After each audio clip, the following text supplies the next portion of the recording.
Good morning, students. Good morning, sir. Good morning. Good morning, sir. Good morning, sir.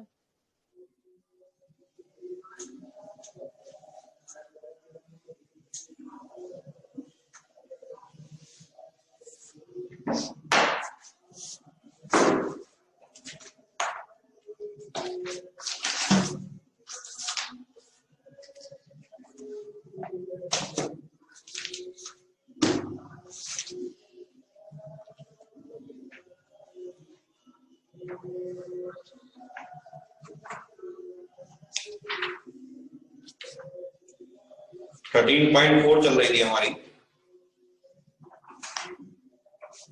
इसमें last तक आ गए थे question करते करते।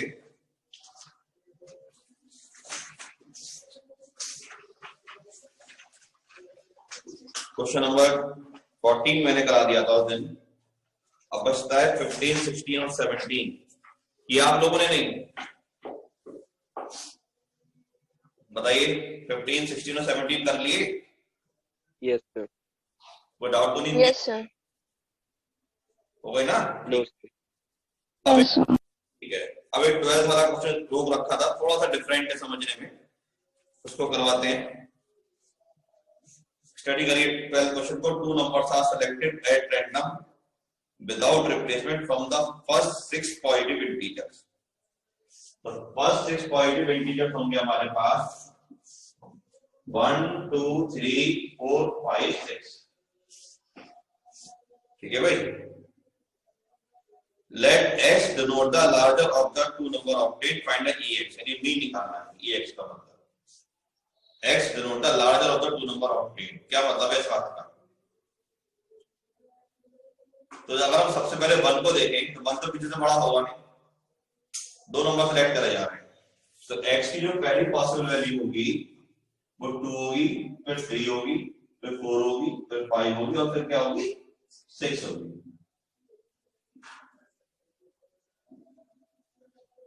तो probability of x is equal to 2 आने की प्रोबेबिलिटी क्या होगी? 1/6 होगी। 2 से पहले सिर्फ एक नंबर बड़ा आ रहा है, वो कौन है? 1। तो उसके आने की प्रोबेबिलिटी क्या होगी? 1/5। एक कम हो गया ना विदाउट रिप्लेसमेंट। सही है। लेकिन ये दोनों आगे पीछे आ सकते हैं। जो 2 से क्या कर दी जाएगी? मल्टीप्लाई। तो पहला केस बन गया 2/30। अब 3 आने की प्रोबेबिलिटी क्या होगी? 1/6। उससे पहले दो नंबर बड़े आ रहे हैं, 1 और 3 से पहले कौन सा 1 और 2 है, उनमें से कोई एक आ सकता है। तो उसके आने की प्रोबेबिलिटी 2/5। फिर दोनों आगे पीछे आ सकते हैं इंटू 2। कितना हो गया हमारे पास? 4/30। Probability of x equal to 4। हाँ, 4 आने की प्रोबेबिलिटी 1/6। उससे बड़े कितने नंबर हो गए? 3। फिर इंटू 2 कर दिया 6/30। Probability of x equal to 5। 5 आने की प्रोबेबिलिटी 1/6। उससे पहले 4 नंबर बचेंगे, फिर इंटू 2 हो गया 8/30। Probability of x equal to 6 आने की प्रोबेबिलिटी 1/6। नंबर कितने बचे? 5 इंटू 2 कितना आ गया? 10/30। देख लीजिए प्लस करके 10 और 8 18 और 6 24 और 4 28 और 2 30 और 31। बोलो भाई, बात समझ में आई या नहीं आई?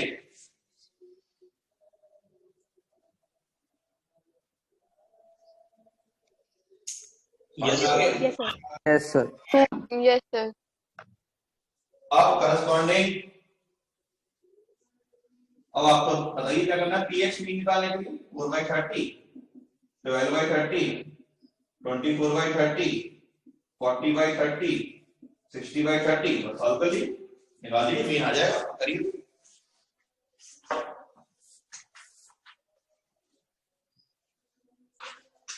आगे आंसर आ गया? Yes sir. Yes, sir. Okay. अब इसके बाद आप लोगों ने एग्जाम्पल कर लिए? Yes, sir. कोई डाउट है किसी एग्जाम्पल में?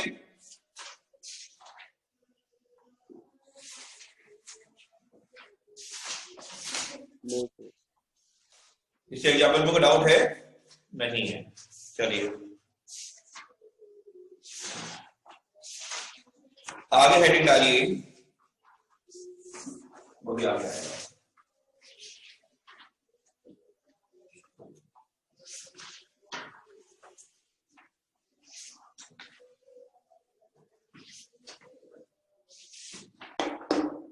हेडिंग डालिए binomial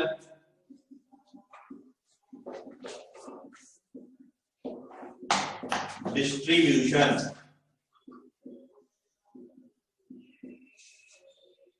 binomial distribution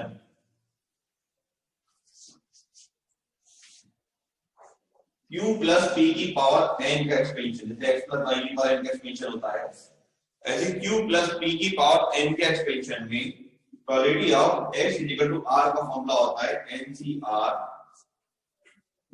q raise to power n minus r p की पावर r। ठीक है भाई, ncr q raise to power n minus r p की पावर r। ये बाइनोमियल डिस्ट्रीब्यूशन का ये आइडेंटिटी रहेगी।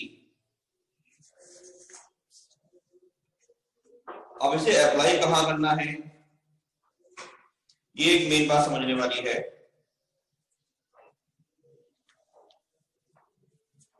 आपसे कहते हैं भाई गर्वित, लावण्या, सार्थक, सानिध्य, सुन रहे सब लोग, शिवी, श्वेता, ये ध्यान है? Yes Yes, sir. Yes sir. Shweta, अच्छा नहीं है क्या? Yes sir. श्वेता, अगर आपसे कहा जा रहा है, नहीं सर। अच्छा अच्छा चलो ठीक है, गुस्सा मत हो, मुझे क्या पता बेटा, होते रहता है ये तो। क्या कहा जा रहा था, गुस्सा हो गया? सामने वाले बैठे ऑनलाइन वालों को पूछते, हमें नहीं पूछते हो, बोले हम बेकार में आ रहे हैं यहाँ पे। शाद रावत तो खुद ही परेशान है इस बात से। बोले सर बताओ, सामने बैठ के नाम ले लेते हमारा। चलो हाँ, तो श्वेता ये बताओ, हम आपसे कह रहे हैं ए डाइस थ्रोन, क्वेश्चन कर लोगे चाहे कोई भी केस आए?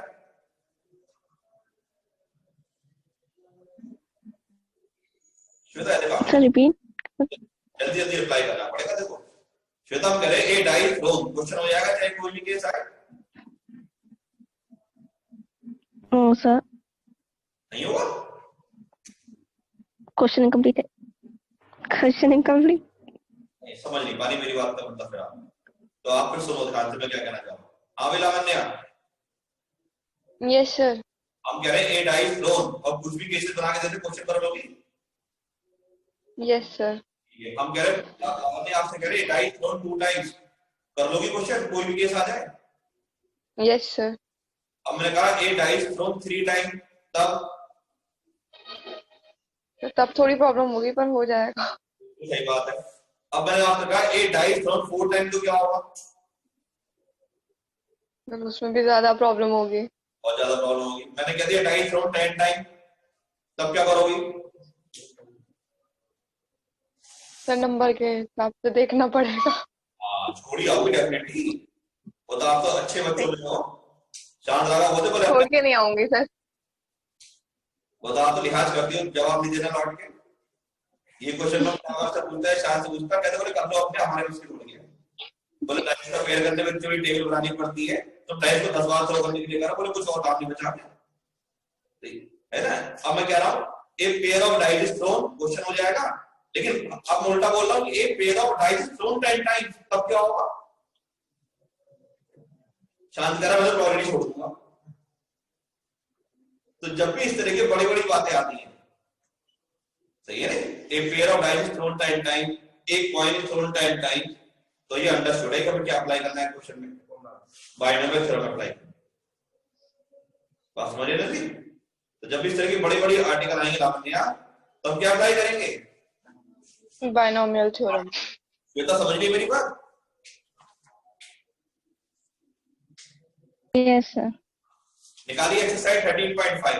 पहले क्वेश्चन की पहली लाइन ही आपको समझा देगी कि हमें बाइनोमियल अप्लाई करनी है। वही अगर आप बात है कि एक्सरसाइज बाइनोमियल की, आप सारे क्वेश्चन बाइनोमियल लगाओगे, लेकिन एक क्वेश्चन को आइडेंटिफाई करना भी आना पड़ेगा कि एग्जाम में लिखा हुआ नहीं आएगा using binomial theorem, using Bayes theorem, खुद आइडेंटिफाई करना है।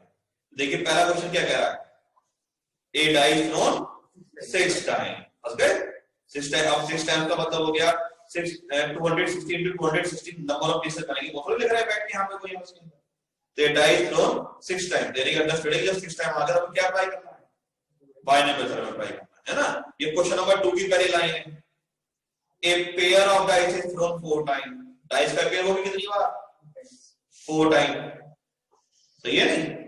तो इस तरह की जब भी बड़ी बड़ी बातें आती हैं तो हम क्या अप्लाई करते हैं, बाइनोमियल डिस्ट्रीब्यूशन अप्लाई करते हैं। तो जब पहला क्वेश्चन हमारे पास वो यही है कि a die is thrown 6 times if getting an odd number is success, तो डाइस में ऑड नंबर आने की प्रोबेबिलिटी 3 केसेस होते हैं, 1 3 5, तो 3 5 6 1/2 होती है, नहीं आने की क्यूब बनने से माइनस करके वो भी 1/2 आ जाएगी। ठीक है भाई। अब डाइस को 6 टाइम थ्रो करा जा रहा है, तो अभी आप बाइनोमियल डिस्ट्रीब्यूशन पढ़कर आ रहे हैं, तो उसके हिसाब से x की पॉसिबल वैल्यूज क्या होगी, 0 1 2 3 4 5 और 6, ये तो x होगा। यूज नहीं है x का कोई, लेकिन मुझे कुछ समझाना है ना वो बात। Yes sir. आपको जो समझाना जा रहा है उसको समझो पहले, x का कोई रोल नहीं है। कभी कभी पढ़ाते पढ़ाते बाइनोमियल डिस्ट्रीब्यूशन में कहां से पहुंच गए, लेकिन दोनों को मैं कैसे कोरिलेट कर रहा हूं और क्या समझाना चाह रहा हूं वो समझो। ठीक। अब अगर आपको याद हो 11th क्लास में x प्लस y की पावर n के बाइनोमियल एक्सपेंशन में टोटल नंबर ऑफ टर्म कितनी होती है, n plus 1, total number of term कितनी, n प्लस n प्लस 1, एक ज्यादा होती है ना।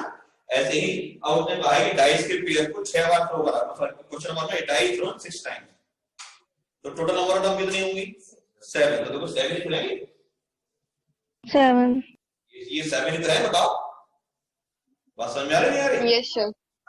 अब इनकी प्रोबेबिलिटी जब निकाल लोगे, probability of 0, probability of 1, probability of 2, probability of 3, probability of 4, probability of 5, probability of 6, इन सबका जो सम होगा तो किसके इक्वल होगा, 1 के इक्वल होगा। हम देख रहे हैं डिस्ट्रीब्यूशन करके आ रहा है, होगा नहीं होगा। अब जैसे ये, अब ये बात हम क्यों बताना है, देखो इसका भी रोल आएगा।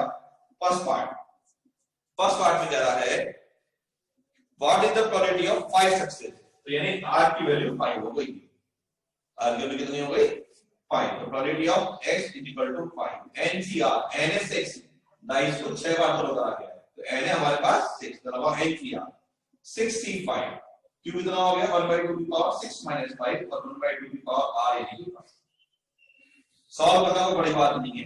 65 जो इक्वल होगा वो 61 के इक्वल होगा, और NC1 जो होता है वो n होता है, तो ये आ जाएगा 6, ये वाली बात NC1 होता है n, बताइए सबको। ये 61 कितना हो जाएगा, 6 1/2 6 - 5 1 into 1/2 to the power 5, तो ये हो जाएगा 6/64 यानी कि 3/32 आंसर हो गया फर्स्ट पार्ट। सेकंड पार्ट क्या है, at least 5 success, probability of at least 5 success, तो एट लीस्ट 5 का मतलब हो जाएगा x greater than equal to 5, 5 या 5 से ज्यादा, 5 या 5 से ज्यादा। एक तो क्या आएगा उसमें, 5 आएगा, और क्या आएगा प्लस 6 आएगा, और क्या आएगा प्लस 7 आएगा, आएगा नहीं आएगा, क्यों, कितनी बार थ्रो कर रहे हैं, 6 यानी ये दोनों आएंगे 5, तो लगा लोगे और कौन सा सॉल्व कर लोगे, कर लोगे भाई। चलो थर्ड पार्ट में बोला एट मोस्ट 5 सक्सेस, यानी कि x less than equal to 5, at most 5 मतलब लेस देन इक्वल टू 5, 5 या 5 से कम, तो वो 4 भी हो सकते हैं, 3 भी हो सकते हैं, 2 भी हो सकते हैं, 1 भी हो सकते हैं और 0 भी हो सकते हैं। तो इतने सारे केसेस की वैल्यू चाहिए आपको यहां से, तो क्या करें इसके इतने सारे केसेस निकालने के बजाय 1 में से minus 1 minus probability of x is equal to 6। बोलो भाई बात समझ में आई या नहीं आई, यस सर।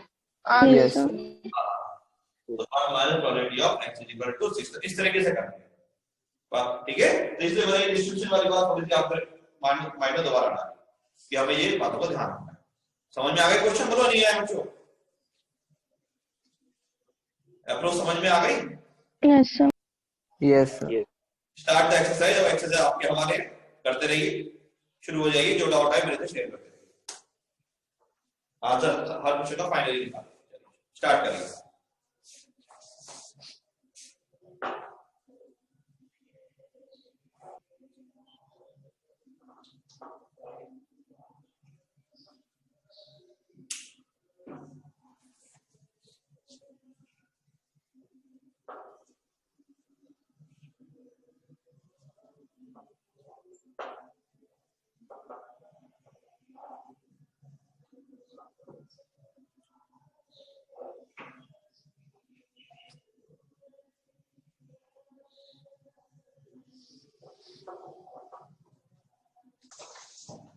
हाँ भाई, 1 के सारे आंसर आ गए।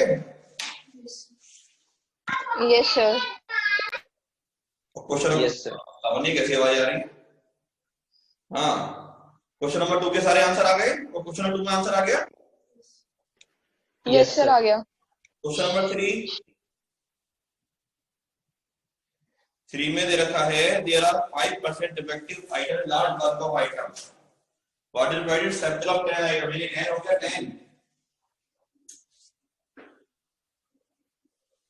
एंड 10 हो गया, will include not more than 1। 3 question में n हो गया 10 और r हो गया 0 और 1, not more than 10 यानी 1, यानी कि 1 या 1 से कम तो हो सकते हैं। तो r की वैल्यू होगी 0 और 1 और क्वालिटी होगी 5% यानी 5 upon 100 1/20 और q हो जाएगा 1 माइनस 19 upon 20। पूरा सॉल्व भी नहीं करा उन्होंने, यहाँ तो वैल्यू पुट करके छोड़ रखा हुआ, देखो यार कुछ कॉमन लेके है ना। इसी का आंसर निकाल रहे थे कैलकुलेटर से। अच्छा अच्छा चलो 13.5 क्वेश्चन नंबर 3। हाँ उन्होंने सॉल्व थोड़ी करेंगे, 19 नंबर 20 का होना है, इससे थोड़ा क्या कॉमन करेंगे।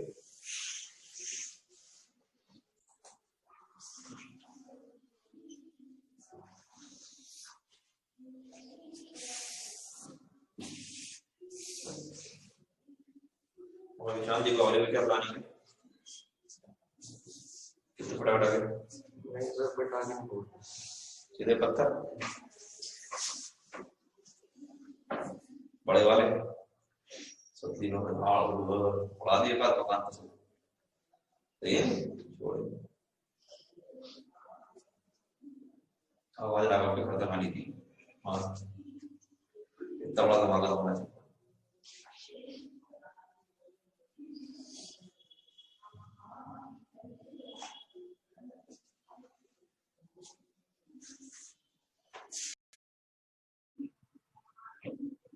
एक दो बातें मैं आप लोगों को और बता दूं।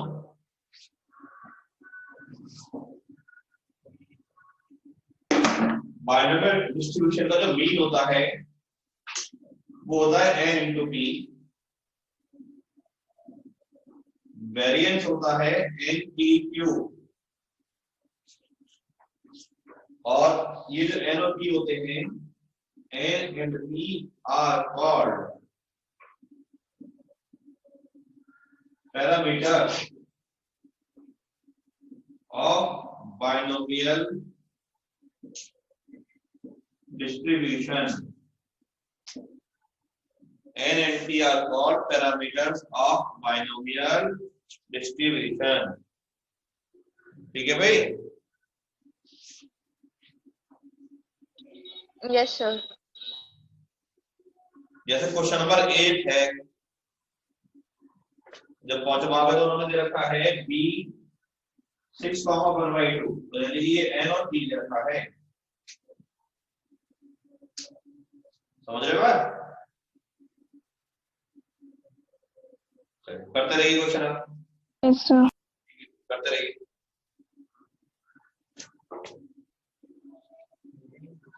The probability that a bulb noticed by effective filtration after 150 days of use is 0.05।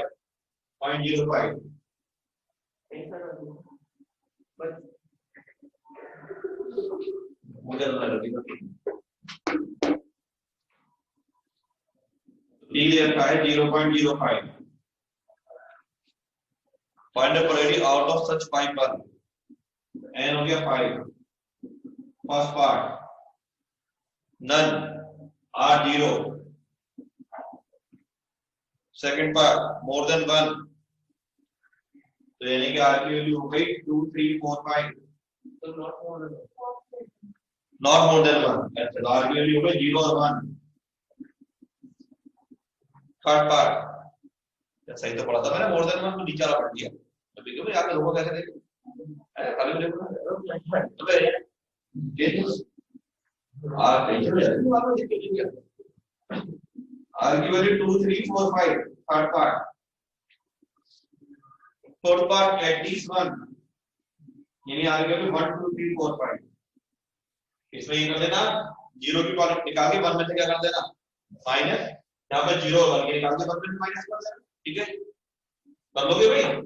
और p ये दे रखा 5/100 1/20 हो जाएगा, q हो जाएगा 90/20। ठीक है भाई, जिसने पूछा कर लेंगे। Yes, sir. ओ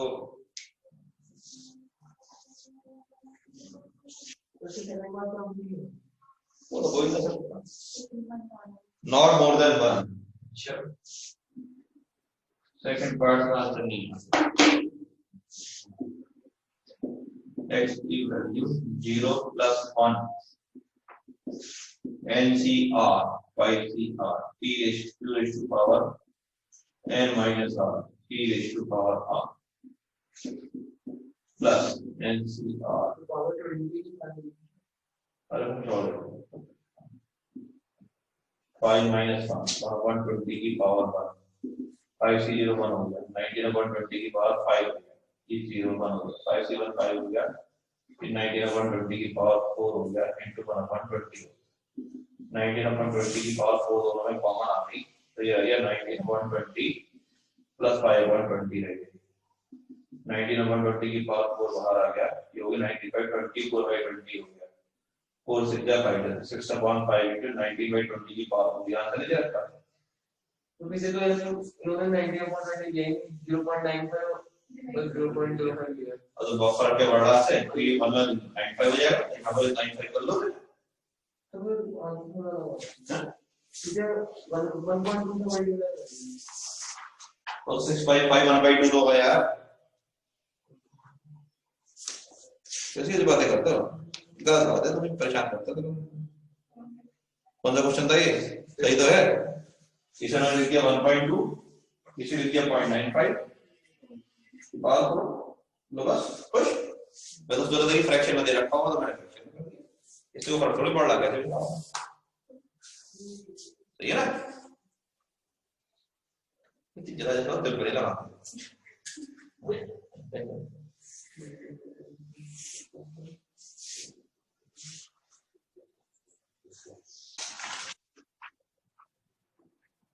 तो स्टूडेंट्स कर पा रहे हैं, क्वेश्चन हो रहे हैं।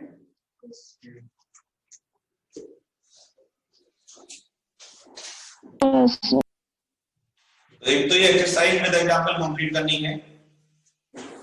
आज केमिस्ट्री का टेस्ट है, परसों आप लोगों का मैथ्स का टेस्ट है। टेस्ट ऑफलाइन होगा, कोचिंग पे आना होगा देने के लिए, और कॉपी चेक करके तुरंत बता दिए भेज दिया जाएगा, तुरंत कॉपी होल्ड नहीं करी जाएगी। जो टेस्ट में एब्सेंट होगा तो अगले दिन क्लास में उसको एक्टिविटी करेंगे, पर ध्यान रखिएगा टेस्ट अब रिवीजन देना जरूरी है इसको। ठीक है, कल मैं क्लास नहीं ले पाऊंगा, कल मैं मुरादाबाद में, परसों क्लास हो गया और परसों टेस्ट भी है। तो और टेस्ट में सिर्फ इनवर्स ट्रिग्नोमेट्री ली जाएगी। शेड्यूल में इनवर्स ट्रिग्नोमेट्री मैट्रिक डिटरमिनेंट लिखा हुआ है, मैट्रिक डिटरमिनेंट का टेस्ट अलग होगा, इनवर्स ट्रिग्नोमेट्री का अलग होगा। तो फिलहाल जो टेस्ट है वो इनवर्स ट्रिग्नोमेट्री फंक्शन का है, उसमें पूरा एनसीईआरटी और जितने भी एक्स्ट्रा क्वेश्चन कराए थे सब आपको फोकस करने हैं। 14 क्वेश्चन होंगे, 40 मार्क्स का पेपर होगा। ये पूरा बोर्ड के पैटर्न पे, जैसे ऑब्जेक्टिव है, एमसीक्यू है, 1 मार्क्स क्वेश्चन है, 2 मार्क्स क्वेश्चन है, 4 मार्क्स 6 मार्क्स, हर तरह के क्वेश्चन आएंगे। ठीक है, टाइमिंग टेस्ट का सुबह 7 बजे, दिन में सुबह 10 बजे से लेकर 3-4 बजे तक, कभी भी अपने अकॉर्डिंग कन्वीनियंस जैसे उसके अकॉर्डिंग आ सकते हैं। आइए टेस्ट दीजिए, कॉपी चेक करा के चलिए। कॉपी चेक करा लेंगे तो पता चल जाएगा क्या मिस्टेक करी, फिजिकली टेस्ट देने की आदत भी पड़ जाएगी फिर से आप, जो बोर्ड में फिजिकली जाके दे रहे हैं, सही ना। और वैसे पहले ऑनलाइन टेस्ट 1-2 बार लिए थे, जैसे कॉपी आती थी, किसी की बड़ी ब्लैक आती थी, फोटोशॉप प्रिंट निकाल रहा है, उसका बैटरी चेक करने की कोशिश कर रहा है, समझ में नहीं आ रहा क्या हो रहा है, तो वो भी सक्सेसफुल नहीं थी, नहीं तो बेकार है, टाइम आ गया। तो हमने समय का तैयार करा, अब रिवीजन का टाइम आ गया है। तो परसों बिल्कुल हर स्टूडेंट के दिमाग में एक ही चीज होनी चाहिए कि हमें मोर देन 100% स्कोर करना है। जितने सब चॉइस वाले पढ़ेंगे वो भी सब करने हैं। जब इस तरह की अप्रोच से पढ़ाई करेंगे तभी आप लोगों को आगे अच्छे मार्क्स मिलेंगे बोर्ड में, सही है ना। तो एक्सरसाइज को करिए, कल मैं क्लास नहीं ले पाऊंगा, परसों देखेंगे, ठीक है भाई। Excuse me sir, sir properties वाला टॉपिक भी आएगा? प्रॉपर्टीज कौन सा बेटा? सर इनवर्स ट्रिग्नोमेट्री में प्रॉपर्टीज जो है। अच्छा, वो कंडीशन जो दे रखी है आगे 0 से वो सर जो रिड्यूस सिलेबस में है। इनवर्स ट्रिग्नोमेट्री में रिड्यूस करा है आपने? क्या रिड्यूस करा दिखाना है कि मैं तो यस सर, प्रॉपर्टीज वाला पूरा सर टॉपिक कर एनसीईआरटी रहे की हैं। सेकंड एक्सरसाइज रिड्यूस कर दी है। इन्वर्स ट्रिग्नोमेट्री में सेकंड एक्सरसाइज उड़ा दी। यस सर, अच्छा तुमने शुरू में पहले कुछ बचा ही नहीं कुछ चैप्टर में। सिलेबस नहीं आया तब पहले पढ़ाया था हमने। अच्छा अच्छा अच्छा। लेकिन खैर मैंने किसी भी चैप्टर में बेटा सिलेबस खोल के मैंने नहीं देखा, मैं तो मतलब पूरा पढ़ाया है तो उसके लिए ताकि कोई कॉम्पिटिशन एग्जाम में प्रॉब्लम ना आए। क्वालिटी तो रिड्यूस नहीं कर दिया, कोई बेस फ्रॉम फाइनल से सब उड़ा दिया, फिर पहले एक्सरसाइज करो जाओ। सेकंड एक्सरसाइज बिल्कुल तैयार कर दी। Yes sir. Sir binomial distribution नहीं है सर प्रोबेबिलिटी में। बाइनोमियल हटा दिया। Yes sir. प्रोबेबिलिटी डिस्ट्रीब्यूशन उड़ा दिया mean and variance random value है, वो भी उड़ा दिया। करना क्या तो यानी कि फर्स्ट एक्सरसाइज हो गई और बेस थ्योरम हो गई। बेस थ्योरम का क्या मतलब, चलो तो हो गई, फिर भी कर लेना, तुम्हारा जेई का एग्जाम भी आएगा फरवरी में, जो बच्चे को फॉर्म है तो वहां जरूरत पड़ेगी, वहां भी फिर उसको रिड्यूस हुआ है ना, तो कर लेना इसको। हो ही गई एक्सरसाइज, क्या रह गया, क्वेश्चन नंबर 5 6 तक तो पहुंच ही गए। डिस्ट्रीब्यूशन पहले पढ़ाई थी, अच्छा मैंने नहीं पूछा, मैंने कुछ इंटीग्रेशन भी सुनते बहुत सारा हटाया, लेकिन मैंने पूरा पढ़ाया, पूरे आगे तक के हिसाब से पढ़ाया। अच्छा तो मेन बात आ गई टेस्ट की, तो इनवर्स ट्रिग्नोमेट्री में क्या आ रहा है, general solution of trigonometric equation of the type sin y sin a is infinity। दिखाना जरा क्या। हाँ रिव्यूज में थोड़ा पढ़ के मैं समझ जाएगा।